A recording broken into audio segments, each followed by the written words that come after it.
Salam untuk kita semuanya, berjumpa lagi dengan saya di channel Aritela Tutorial, tempat kita untuk berbagi informasi seputar informasi pendidikan dan informasi guru, serta informasi lain yang ada hubungannya dengan pendidikan dan guru.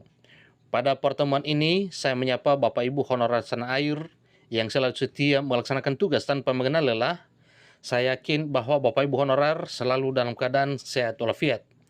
Pada pertemuan ini, ada satu informasi penting yang perlu saya sharekan kepada seluruh Bapak Ibu honorer terkait dengan informasi pengangkatan menjadi aparatur sipil negara di tahun 2023 tahun ini. Nah, Bapak Ibu, informasinya yang mana ini merupakan info terbaru yang itu apa yang disampaikan oleh Menpan RB secara tegas perihal pengadaan P3K 2023. Beliau mengatakan ada terobosan baru. Jadi ini adalah merupakan ketegasan pemerintah melalui Menpan RB terkait dengan pengangkatan honorer menjadi aparatur sipil negara di tahun 2023 tahun ini. Nah, Bapak Ibu, apa kira-kira pernyataan tegas pemerintah melalui Menpan RB sehubungan dengan pengadaan P3K tahun 2023 dengan terobosan baru? Simak informasi ini sampai selesai, jangan ketinggalan informasi. Dan bagi Bapak Ibu yang sedang menonton, demikian dengan Bapak Ibu yang mungkin baru menemukan video informasi melalui channel ini, dukung dengan cara like dan subscribe, share, dan komen, serta nyalakan tombol notifikasinya, supaya semua informasi yang disalurkan melalui channel ini selalu update di layar Bapak Ibu. Tanpa basa-basi lagi, langsung pada informasinya. Berita Solo Raya memuat satu informasi terkait dengan nasib honorer di tahun 2023 tahun ini, yang mana sesuai dengan informasi bahwa di bulan November menjelang akhir tahun 2023, honorer akan dihapus dari instansi pemerintah maupun instansi pemerintah pusat, baik pusat maupun daerah. Jadi, dalam hal mengejar waktu sebelum tenaga honorer dihapus di bulan November 2023, pemerintah bersikeras agar tidak ada tenaga honorer yang menganggur. Artinya, sekalipun info terkait dengan penghapusan ini ada, tetapi pemerintah sekarang berupaya keras untuk menghindari honorer itu menganggur. Berarti, kita bisa mengambil satu kesimpulan dengan hal ini, bahwa pemerintah benar-benar serius untuk memperhatikan nasib tenaga honorer yang ada.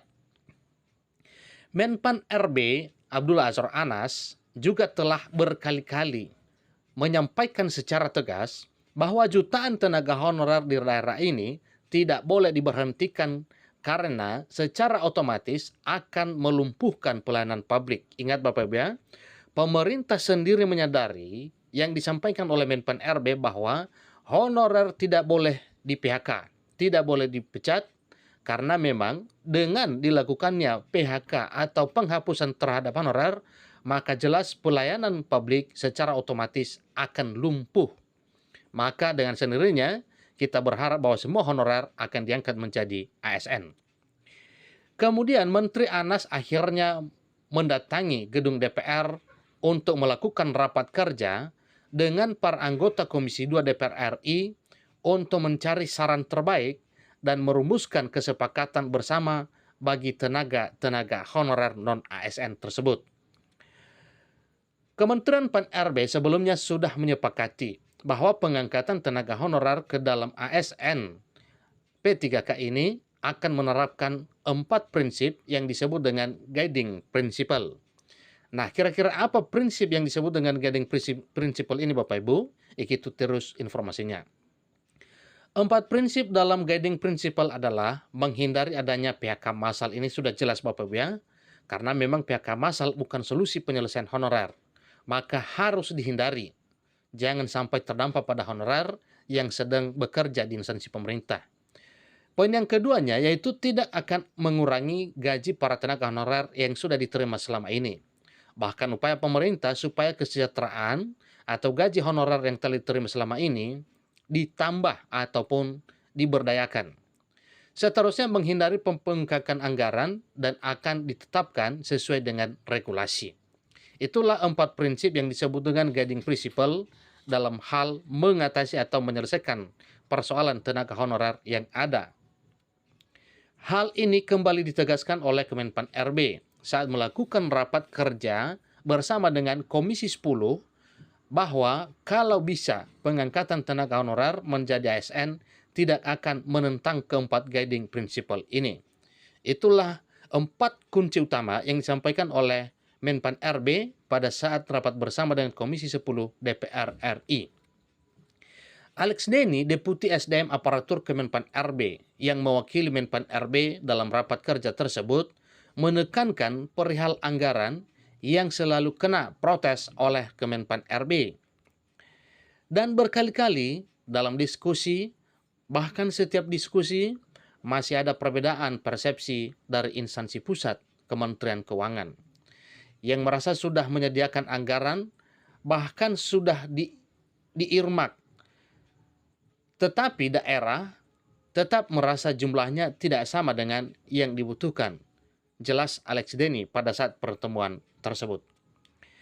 Deputi Bidang Sistem atau Deputi Bidang SDM tersebut juga mengklaim bahwa hal ini sudah dilakukan one by one dengan Budirjen, dengan Kementerian Keuangan, dengan daerah untuk memastikan kebutuhan yang ada bagi formasi anggarannya sudah disiapkan.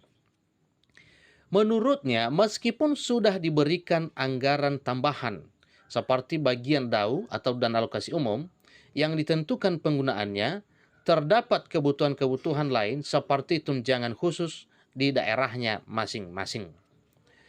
Jadi Alex menambahkan bahwa mungkin tunjangan ini belum dihitung oleh Kementerian Keuangan. Jadi perbedaannya di situ saja kalau menurut pengamatan kami dari Kementerian Pan RB, kata Alex Denny.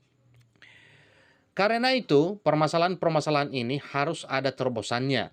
Dan tadi Mas Menteri sudah menyampaikan di tahun 2024, kami dalam arti Kemenpan RB sedang menyiapkan rekrutmen agar lebih fleksibel tempatnya dan waktunya dan lain-lain, ucap Alex Denny lagi pada pertemuan tersebut.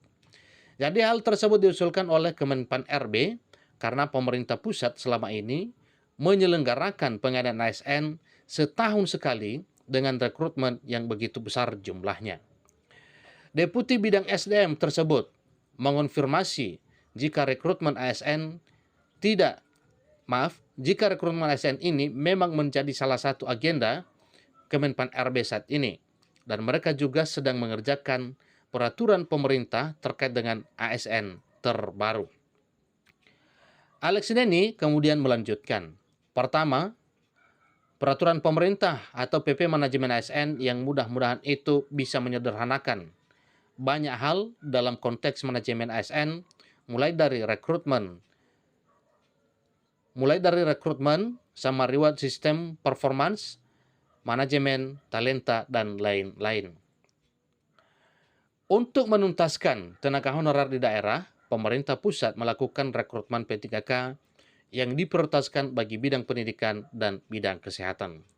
Demikian informasinya Pak Ibu, yang mana informasinya adalah pernyataan tegas Menpan RB terkait dengan keselamatan honorer di tahun 2023.